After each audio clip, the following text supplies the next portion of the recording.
Hey now, it's Brew Day, and I have to say I'm sporting this rather terrible mustache here. Just a friendly reminder to reach out and support the physical and mental health of the men in your lives. Now, I'm brewing a Belgian Pale Ale today, and I'm going to have a little bit of a festive twist on it. Half of this batch I'm going to turn into sort of like a holiday Christmas beer. We're going to have some citrus and some fruit. There's going to be some spice, all kinds of good stuff. Now, I actually haven't brewed a Belgian Pale Ale before. I've been brewing for 15 years now, and it just hasn't happened. So this is really quite the ride for me, and how I'm going to try to plan on splitting this batch in order to get that fruit and that spice into it. It might be a little bit interesting, so come along for the ride and see what you think.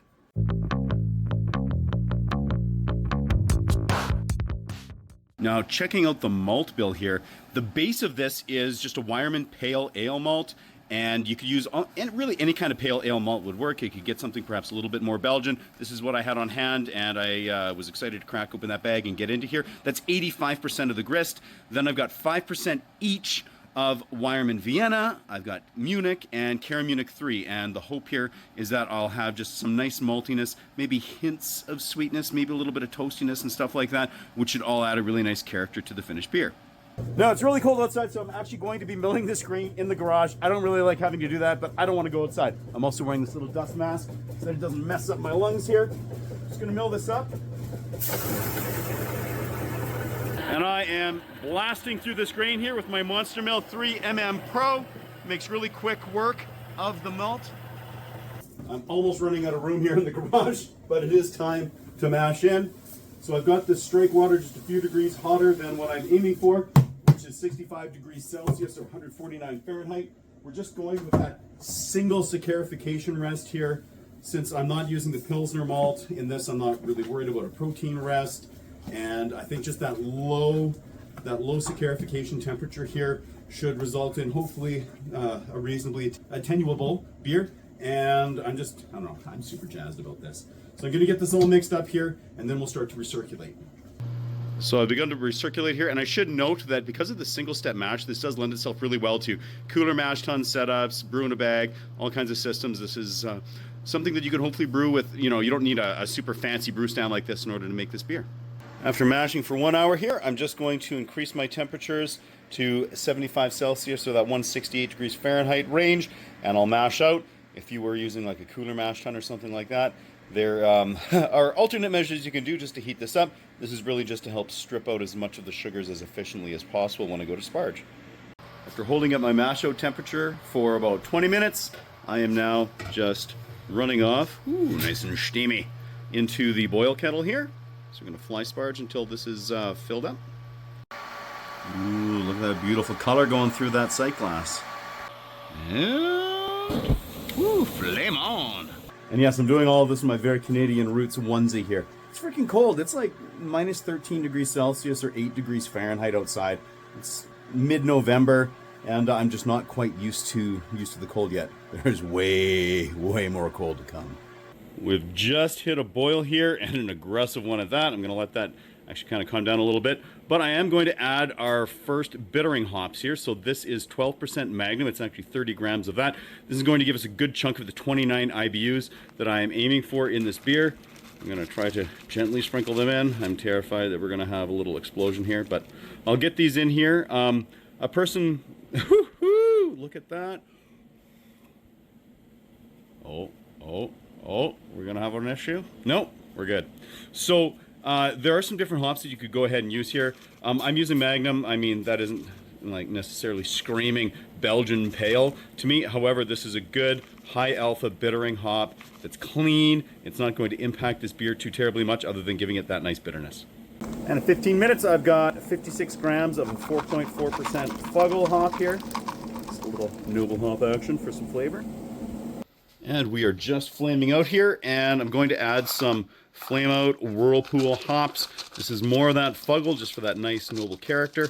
And that's just 28 grams, so not a lot here for aroma, but maybe just a sniff in the finished product. It's only getting colder out here in the garage. Now with those flameout hops in, I'm just going to get a good whirlpool here, let everything kind of cone up in the middle so we're not picking that up, running off. Throw the lid on here, let it sit for about 15 minutes. and then I can get the plate chiller and everything all set up and run this off into the carboys. And here we are, after that has sat there for 15 minutes, and we're running off through the Blickman Therminator, real time, flowing and chilling. Fantastic. So I've drawn a line on here that shows exactly where I need to be for 2 liters less, where I want the actual volume of this carboy to be.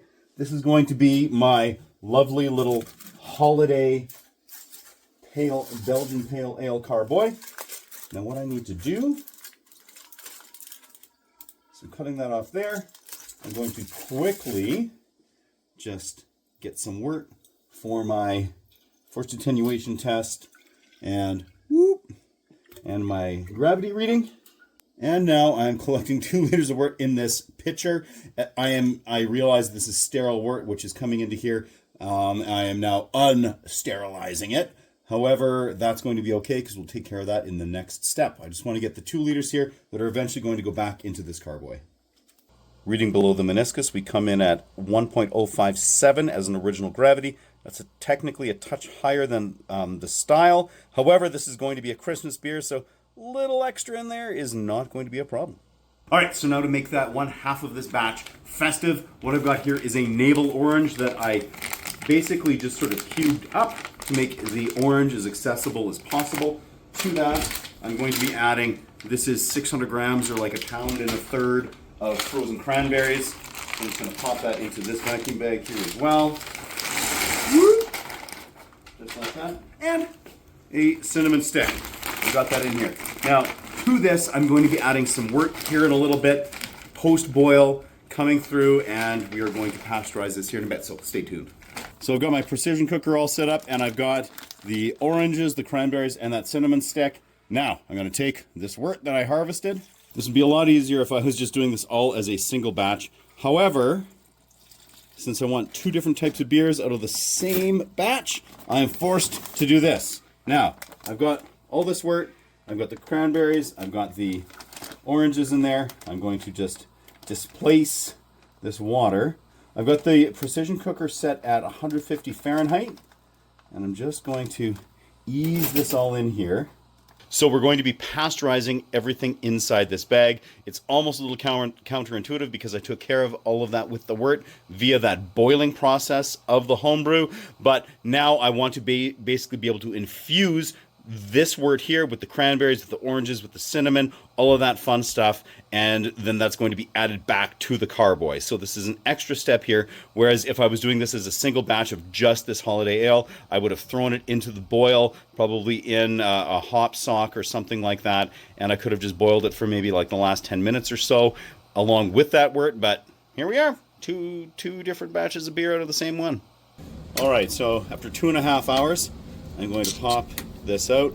You'll see that actually I changed my mind. I wound up taking this up to my vacuum sealer, and I gave it a very, very gentle vacuum here, and then just sealed it up, did a double seal on it. That way I can now maneuver this here and not be worried about it spilling out.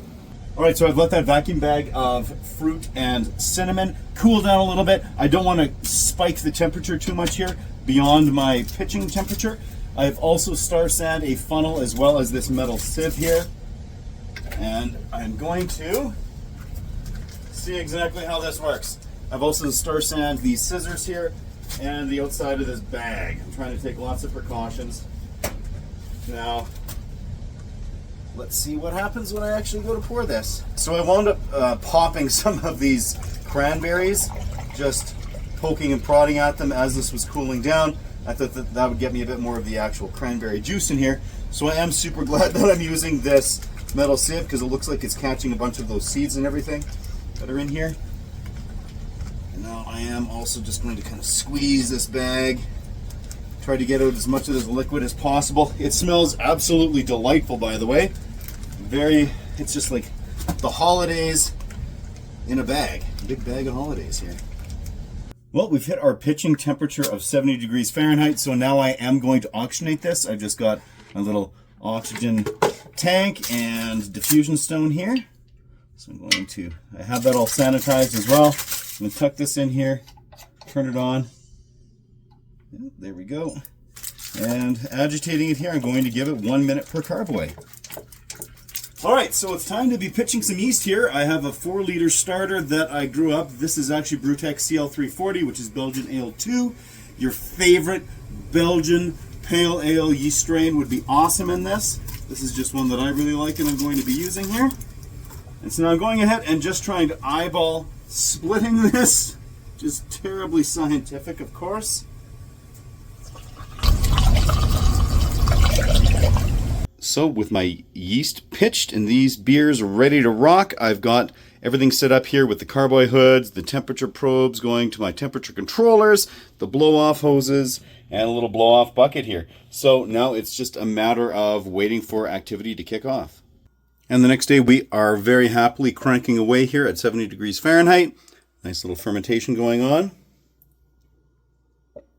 Reading below the meniscus, the forced attenuation test on this Belgian Pale is coming in at 1013. So I'm just in the process of pressure racking these Belgian Pales into some corny kegs here. So as fermentation was kicking off, I slowly ramped up to 75 degrees Fahrenheit, held it there as a max temperature, and then once everything died down, I just let it cool down. I turned off my heat wraps and everything like that. It's been sitting here for a few days, and we hit that terminal gravity there, which is fantastic. So I'm just going to get these into the kegs and chill them down so we can clarify. And the finishing gravity on this Belgian Pale came in at 1011, which is a couple points lower than that forced attenuation test, which can sometimes happen because that Belgian yeast tends to be a little bit stronger and maybe take things a little bit further than the bread yeast. And we have the same finishing gravity here with the holiday version of that Belgian Pale. After fermentation was complete, I let those carboys cool down a bit, then I pressure racked them into corny kegs, at which point I chilled them down in the Keyser, gelatin-fined them, then wound up carbonating them in carbonation kegs, getting them on tap here. You can see all those processes in the brewing playlist on the channel. Now it's time to taste. First up here, let's pour the regular Belgian Pale.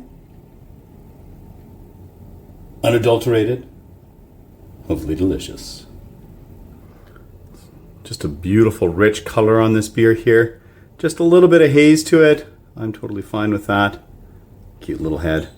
Next up, we got the Christmas beer. I'm going to use my cute little Delirium Christmas Ale cup here. Ooh, yeah, this is a fun little glass. Yes, I realize this is not the same style of beer, other than the whole Christmas aspect. Yay! And looking at the Christmas one here, basically identical color, so those cranberries really didn't change it too much. I mean, it was already sort of a darker, reddish sort of color to begin with, but anyway, looks beautiful. All right, well, let's try this first one out here. This is just the original.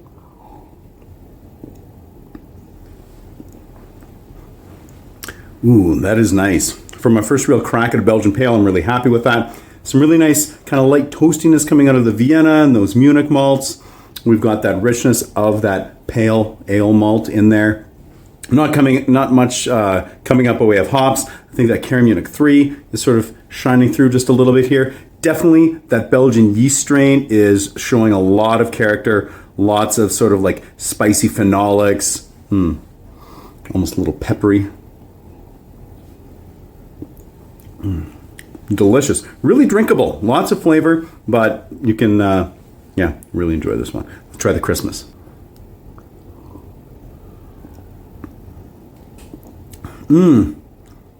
Okay, interesting difference. Getting a little bit of the citrus coming through from that orange. For sure some tartness, I'm going to say that's coming out of those cranberries. I wouldn't have minded if that cranberry flavor had been just a little bit accentuated. Just the tiniest little bit of cinnamon. I think it's playing well with those Belgian yeast characteristics. However, it's not really standing out too much. Really, really fun. So I'm really happy with this Belgian Pale Ale. I think the Christmas beer aspect has a lot of promise. This was pretty close. I mean, I'm really going to enjoy it here through the holidays. However, I think next time I'm going to amp up the orange to get the citrus up just a little bit, the cranberry, the cinnamon, might even be tempted to play around with a couple other little spices in there, but not anything too crazy. But that method with the wort and just using the precision cooker to infuse it worked incredibly well. Anyway, I'm going to take those two glasses. I'm going to head upstairs, sit around the fireplace and enjoy them. And yeah, keep your beer experiments at 11.